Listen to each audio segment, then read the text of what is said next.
रघुकुल कीर्ति बचाने को दी अयोध्या त्याग, माँ को न पहचान सकी अयोध्या का दुर्भाग्य।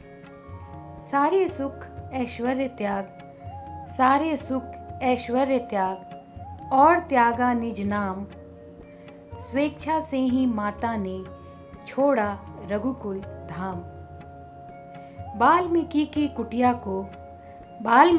कुटिया को बना लिया निज धाम, ऐसी सती पतिव्रता को शत शत करूं प्रणाम। नमस्कार, मार्तंड ज्योतिष केंद्र में आपका स्वागत है। मैं हूँ मनीषा श्री। क्या आप जानते हैं माता सीता का जन्म कैसे हुआ? देवी सीता मिथिला के राजा जनक की ज्येष्ठ पुत्री थी, इसलिए उन्हें जानकी भी कहा जाता है। उनकी माता का नाम रानी सुनैना था। जनक नंदिनी माता सीता का जन्म कैसे हुआ? क्या है जन्म की पौराणिक कहानी? इस संबंध में अलग अलग कथाएं मिलती हैं। आइए जानते हैं कि माँ सीता का जन्म कैसे हुआ था। वाल्मीकि रामायण के अनुसार एक बार मिथिला में पड़े भयंकर सूखे से राजा जनक बेहद परेशान हो गए थे। तब इस समस्या से छुटकारा पाने के लिए उन्हें एक ऋषि ने यज्ञ करने और धरती पर हल चलाने का सुझाव दिया। उस ऋषि के सुझाव पर राजा जनक ने यज्ञ करवाया और उसके बाद राजा जनक ने धरती जोतने के लिए एक हल मंगवाया और उससे धरती जोतने लगे। तभी उन्हें धरती में से सोने की डलिया में मिट्टी में लिपटी हुई एक सुंदर कन्या मिली। उस कन्या के हाथों में लेकर राजा जनक ने उसे सीता नाम दिया और उसे अपनी पुत्री के रूप में अपना लिया। माता सीता के जन्म से जुड़ी एक और कथा प्रचलित है, जिसके अनुसार कहा जाता है कि माता सीता लंकापति रावण और मंदोदरी की पुत्री थी। इस कथा के अनुसार सीता जी वेदवती नाम की एक स्त्री का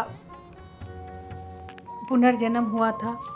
वेदवती विष्णु जी की परम भक्त थीं और वह उन्हें पति के रूप में पाना चाहती थीं। इसलिए भगवान विष्णु को प्रसन्न करने के लिए वेदवती ने कठोर तपस्या की। कहा जाता है कि एक दिन रावण वहां से निकल रहा था जहां वेदवती तपस्या कर रही थी, और वेदवती की सुंदरता को देखकर रावण उस पर मोहित हो गया। रावण ने वेदवती को अपने साथ चलने के लिए कहा, लेकिन वेदवती ने उनके साथ जाने से इनकार कर दिया। वेदवती के मना करने पर रावण को क्रोध आ गया और उसने वेदवती के साथ दुर्व्यवहार भी करना चाहा। रावण के स्पर्श करते ही वेदवती ने खुद को भस्म कर लिया और रावण को शाप दिया कि वह रावण की पुत्री के रूप में जन्म लेंगी और उसकी मृत्यु का कारण भी बनेंगी। कुछ समय बाद मंदोदरी ने एक कन्या को जन्म दिया, लेकिन वेदवती के श्राप से भयभीत रावण ने जन्म लेते ही उस कन्या को सागर में फेंक दिया, जिसके बाद सागर की देवी वरुणी ने उस कन्या को धरती की देवी पृथ्वी को सौंप दिया और पृथ्वी ने उस कन्या को राजा जनक और माता सुनैना को सौंप दिया। जिसके बाद राजा जनक ने सीता का पालन पोषण किया और उनका विवाह श्री राम के साथ संपन्न कराया। फिर वनवास के दौरान रावण ने सीता का हरण किया, जिसके कारण श्री राम ने रावण का वध किया और इस तरह से सीता रावण के वध का कारण बनी।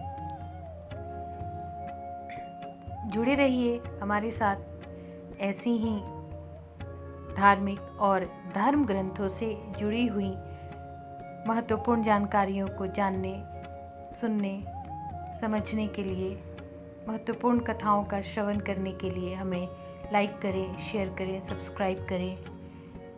अपनी बहुमूल्य कमेंट बॉक्स में अवश्य लिखें। बेल आइकन दबाना बिल्कुल भी ना भूलें और हमें फॉलो करते रहें।